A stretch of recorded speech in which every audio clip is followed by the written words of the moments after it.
Enak ya guru PJOK mulang HD RPP cukup diunjal Iqbal.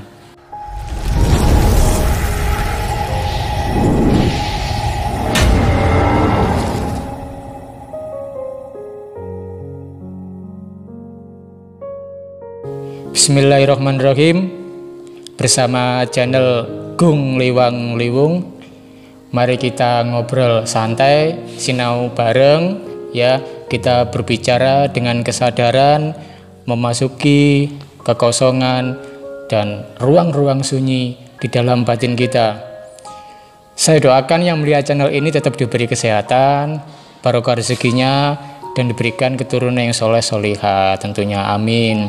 Nah, hari ini saya bersama teman saya Bapak Darus Wandono, sekaligus sahabat saya, ASN Guru PJOK SDN Jombatan 6, sekaligus pelatih bulu tangkis, juga seorang penulis.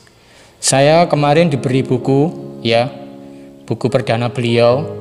Ini nanti kita bahas, yang berjudul Paham Bersama PJOK. Setelah saya lihat di halaman pertama, itu saya menemukan kata-kata yang membuat saya itu harus menyampaikan buku ini kepada teman-teman semua. Ini kata-katanya berbunyi, apa yang membedakan diri kita suudon dengan niatan baik atau kusnudon tapi membiarkan semua keburukan terjadi. Berangkat dari sinilah saya tertarik mengupas atau membedah ya buku ini. Nanti kita bahas bersama narasumbernya. Dan jangan lupa, ada syariatnya PJOK, ada thorikotnya PJOK, ada hakikatnya PJOK, sekaligus ada makrifatnya PJOK. Ini saya lihat di buku ini seperti itu. Sehingga nanti pada pertemuan ini, yang pertama ini kita membahas apa itu syariatnya PJOK dan apa itu thorikotnya PJOK. Gini Pak Daru, selamat pagi Pak Daru. Selamat pagi. Iya, saya itu ingin bertanya, nggih, kenapa sih sampean niku kok ngoyo-ngoyo gelem nggawe buku terus nyetak-nyetak dewe gitu? Apa yang mendasari, melatar belakangi, dapat ilham dari mana, dapat inspirasi dari mana sehingga mau melakukan ini semua? Ya, Assalamualaikum warahmatullahi wabarakatuh. Selamat pagi teman-teman semua. Jadi terkait dengan pertanyaan dari teman saya Pak Win, bahwa masalah ilham, masalah itu saya tidak tahu. Yang jelas saya punya gambaran waktu saya di kuliah dulu itu, bahwasanya dasar dari pendidikan jasmani yang saya baca-baca sebelumnya itu ada yang miss sebenarnya. Jadi miss nanti juga dikupas dalam buku. Jadi miss gini, bahwa buku saya menciptakan buku ini terilhami dengan sejarah salah satu, kalau kita bisa sederhanakan, kita menyukai drama Korea. Bahwa drama Korea di situ saya melihat Hyungbo itu mencoba menjelaskan, mengubah paradigma dengan sebuah buku. Perjalanan dari sebuah pencarian, kalau bisa dikatakan seperti itu berawal dari saya semenjak kuliah. Setelah kuliah saya mencoba memahami, mencoba mendalami, dan mencoba menyampaikan. Akan tetapi beberapa kendala saya ada yang menerima walaupun itu minoritas, ada yang mungkin kurang memahami atau semacamnya. Dan kendala-kendala tersebut juga harus saya terima dengan lapang dada. Dalam artian apa? Tekanan, walaupun tekanan semuanya itu memang berdampak. Akhirnya dengan asumsi yang sederhana saya melihat drama Korea, Hyungbo itu seorang penulis yang ya menurut saya ibarat Hyungbo itu sebenarnya penulis pornografi dengan iktikat baik. Dia berusaha menuliskan apa yang bisa menjadi filsafat di negara Korea waktu itu. Berangkat dari itu saya mencoba apakah tidak lebih baik dengan cara menulis buku. Disitulah semua yang apa saya alami, saya dalami, saya pelajari dari PJOK atau penjasnya itu saya tuangkan dalam buku, bahwa di sini terdapat sebuah kesalahpahaman, mungkin miss, sebenarnya bukan miss, dari beberapa sejarah ya, yang sebenarnya itu sebenarnya sebuah kebaikan, karena sesuatu kondisi yang menyebabkan perubahan paradigma sehingga menyebabkan apa yang terjadi sekarang itu mengenai PJOK saya rasa kurang begitu berdasar atau kurang begitu bermanfaat. Mungkin itu gitu ya. Nah ini saya tertariknya begini Pak Andaru, saya mengalami sendiri lah itu, sehingga dalam buku ini ya teman-teman, dulur-dulur semua, tidak hanya berdasarkan teori-teori mungkin yang ada di internet atau buku yang lain. Jadi Pak Andaru sendiri itu mengalami dan merasakan. Jadi pencapaian ilmu itu harus ke taraf itu dulu. Setelah mengalami dan merasakan, baru didukung oleh teori-teori yang lain, pengalaman-pengalaman oleh yang lain. Dan di sini juga saya tertarik di halaman 8 bahwa PJOK itu harus masuk pada proses pendidikan yang semakin hari ini semakin tersisih atau disisihkan. Itu gimana Pak Andaru maksudnya? Kok disisihkan atau semakin tersisihkan? Jadi kalau masalah tersisih, yang pertama, masalah tersisih itu bahwa banyak sekali problematika yang ada di lapangan. Itu saya dengar keluhan teman dan saya juga pernah mengalami bahwa kalau dari keadaan tersisihkan itu kita khususnya guru PJOK itu semacam mengalami diskriminasi dalam pembelajaran. Jadi ada sebuah statement, ada sebuah opini yang terbentuk bahwa PJOK itu mudah, PJOK itu nggak perlu angel-angel, gak kuliah pun iso. Kalau dulu ibarat dengan bahasa yang lantang, berapa orang itu menggunakan istilah STO, sekolah tinggi olahraga, dengan STO itu sekolah tanpa otak. Gitu ya. Iya, itu istilahnya penyelewengan lah kalau itu seperti itu. Kalau disisihkan itu dari pandangan-pandangan yang sudah terbentuk itu akhirnya masuk ke, kalau menurut saya itu masuk ke sebuah sistem, masuk ke sebuah regulasi, akhirnya dalam hal tertentu itu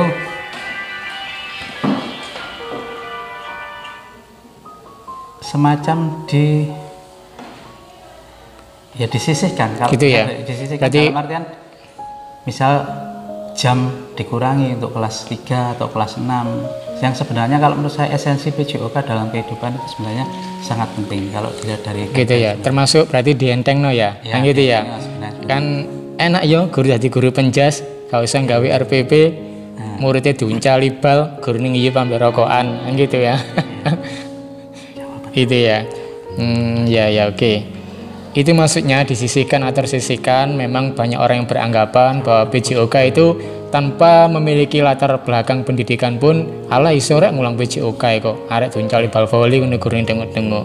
Itu maksudnya PJOK semakin disisihkan. Sebentar untuk saya tambahi ya, untuk yang masalah enak ya guru, sebenarnya itu pemahaman nggak akan saya sebagai guru PJOK saya nggak akan, dalam artian saya kan nggak membela sepenuhnya PJOK dalam artian saya itu karena saya itu guru PJOK. Saya juga akan melihat dari sudut pandang luar. Sebenarnya seperti contohnya seperti itu apa? Enak ya guru PJOK mulang HAD RPP cukup diunjali bal. Memang kalau kita lihat dari segi kaidah pembelajaran, sebenarnya PJOK itu secara esensi mungkin bisa dilihat nanti, secara esensi itu penting. Karena perubahan atau dilematika yang ada di PJOK sendiri, akhirnya beberapa guru memang secara minoritas ya, saya nggak mengatakan mayoritas atau secara dominan, itu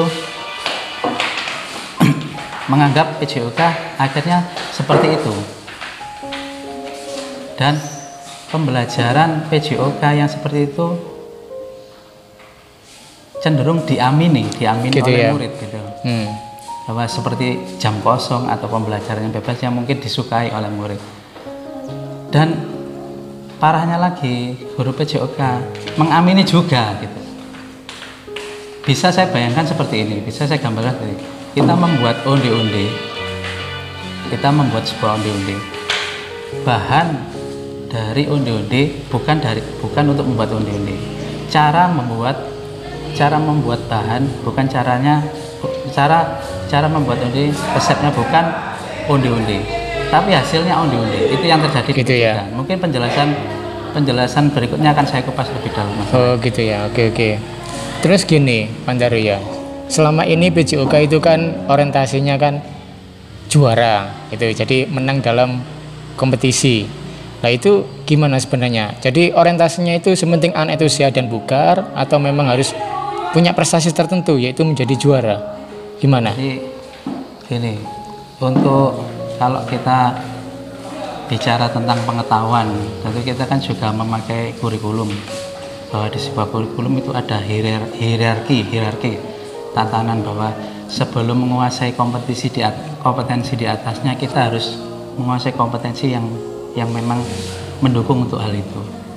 Jadi seperti gini, memang beberapa tujuan PJOK ada banyak. Kalau memang saya bisa kupas, salah satunya terkait tubuh itu sehat, bugar, segar, dan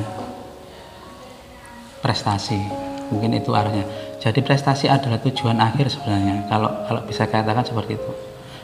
Saya kasih gambaran gini, seorang yang prestasi pasti punya kebugaran yang baik. Gitu ya, oke. Seorang yang bugar pasti punya kesehatan yang baik. Akan tetapi itu tidak bisa kita capai dengan instan. Kita langsung prestasi tanpa melalui sehat dan bugar, kan seperti itu. Apalagi segar. Jadi memang harus terhierarki, harus tersusun rapi. Bagaimana pembelajaran PJOK itu bisa mencapai prestasi sesuai yang diinginkan. Akan tetapi yang terjadi di lapangan, orientasi lalu instan ke prestasi, padahal sebuah pembelajaran PJOK seharusnya memayoritaskan pengetahuan itu pada peserta didik. Kalau kita cenderung berorientasi pada cabur, maka hanya sebagian kecil atau minoritas anak yang akan terfasilitasi dengan sebuah pendidikan. Lainnya mungkin ya terkenal kayak pemandu sorak, sporter atau apa. Ya itu yang mungkin perlu. Kalau memang kita memberikan kaweruh, memberikan pengetahuan, seharusnya kan mayoritas itu juga terfasilitasi, baik itu di kesehatannya, baik itu di bugarnya, di segarnya, ataupun pada akhirnya melalui kegiatan di sekolah baik ekstra maupun pendalaman pengayaan, akhirnya orang bisa berprestasi pada cabur tertentu. Mungkin itu yang. Iya, oke. Berarti intinya seorang guru PJOK tidak bisa diajar oleh sembarang orang ya. Harus memiliki latar belakang pendidikan juga dari PJOK. Karena dulu saya juga sering meremehkan sebelum di sini ada guru olahraganya. Lawangan penjas ya, opo angel sing ulang penjas kan gitu ya. Ya. Oke, itu teman-teman, itu sudah masuk ke thorikohnya PJOK itu menurut saya. Nah, sekarang gini, masuk ke eksistensi PJOK. Ada yang mengatakan bahwa maaf Pak, PJOK kelas 1 nanti saya mengajar atau guru olahraganya sendiri. Ini kadang di kurikulum 2013 ini kadang menjadi pembahasan tersendiri. Guru kelasnya harus cukup sih, ngulang kelas IJ kok. Nah gitu. Ini apakah memiliki kompetensi tertentu meskipun seorang guru kelas itu hanya mengajar kelas 1 di PJOK? Jadi gini, kalau kita mengacu pada beberapa sudut pandang, kalau sudut pandang itu dari segi kompetensi, alangkah lebih baik bahwa guru atau pendidik yang mengajar adalah yang menguasai kompetensi tersebut. Itu kalau dari segi kompetensi. Kalau dari yang saya lihat dari sudut materi atau bahan ajar ataupun kurikulum, saya tidak melihat itu harus diajar oleh kompetensi dari guru olahraga. Contohnya seperti ini, kelas 1 mengayunkan gerakan pohon gitu ya. Saya rasa bukan guru kelas atau guru mapel lain. Anak SMA pun kalau diberitahu itu mungkin bisa mengajar anak SD. Iya. Itu kalau dilihat dari bobot materinya sebenarnya.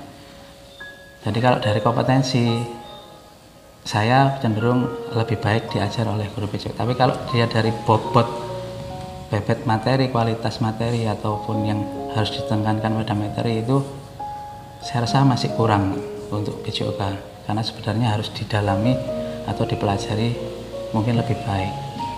Jadi itu ya, jadi tetap intinya harus guru PJOK ya, meskipun itu kelas 1. Terus untuk gini Pak Daru, di SD ya, untuk durasi berapa jam? 6 jam ya?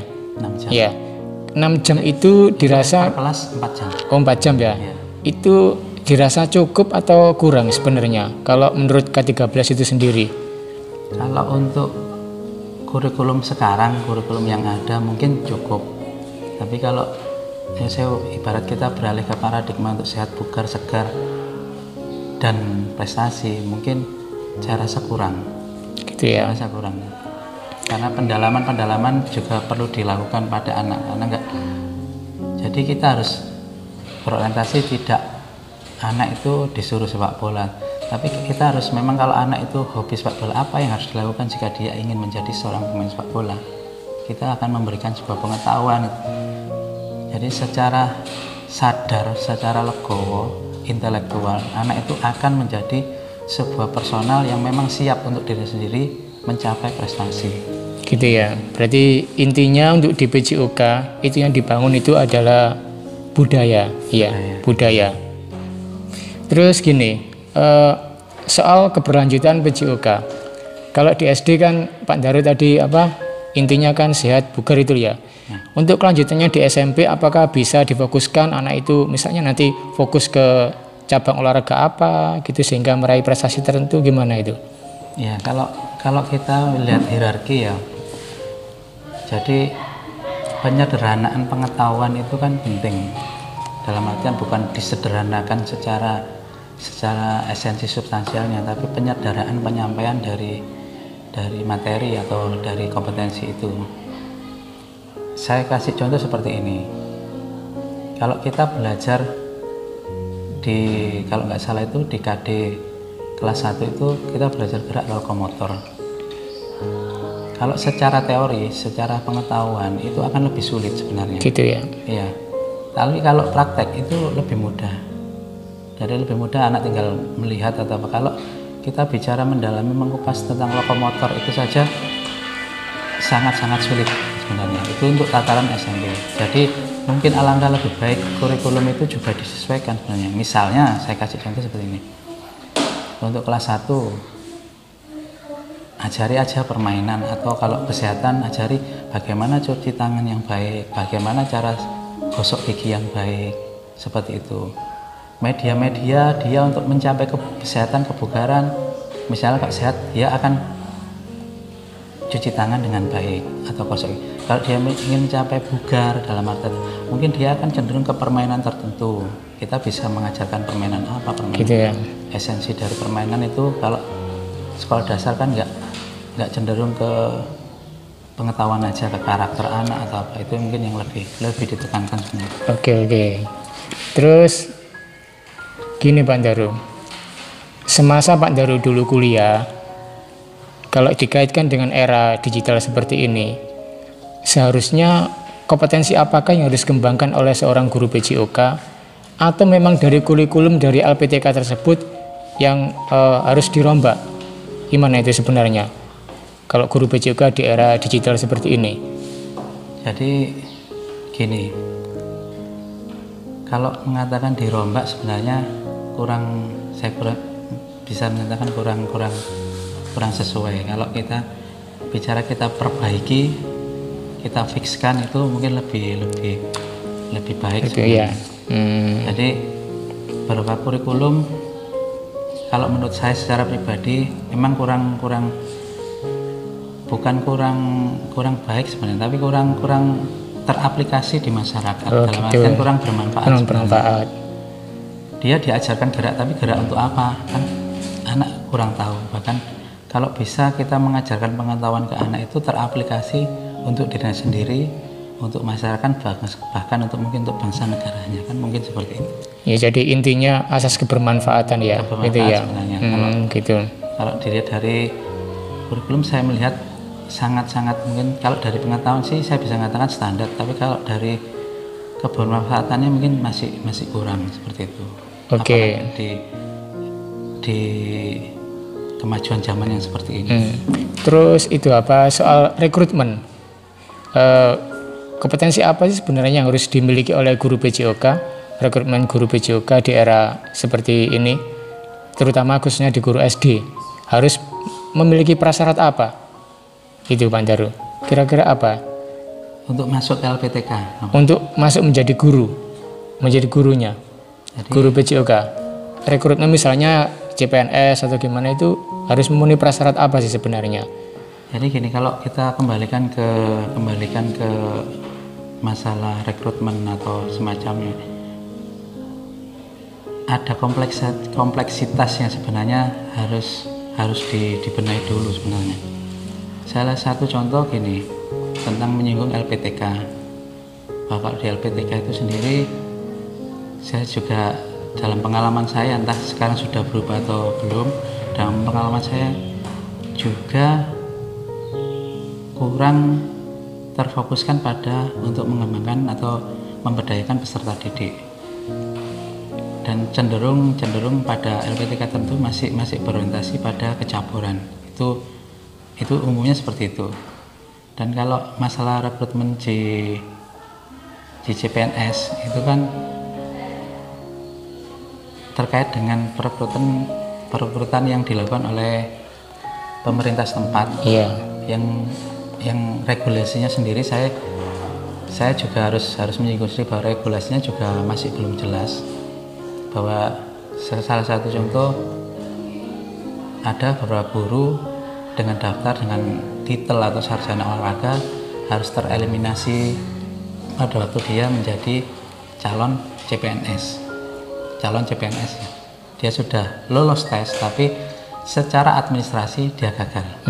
Padahal kan seharusnya di situ diperjelas bahwa sebelum dia mengikuti tes kan administrasi itu harus memenuhi syarat. Sekarang logika di mana ini, dibalik atau gimana, dia ikut tes dulu atau baru menanyakan ijazah legalitas administrasi.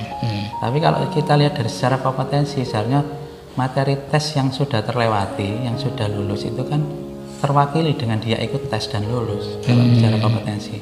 Dan kita nggak bisa menuntut dia, menjudgment dia bahwa dia lulus lalu gara-gara sertifikat atau ijazah dia nggak sesuai maka nggak lolos. Itu kan problematika juga gitu. Mungkin dalam masalah internal PJOK,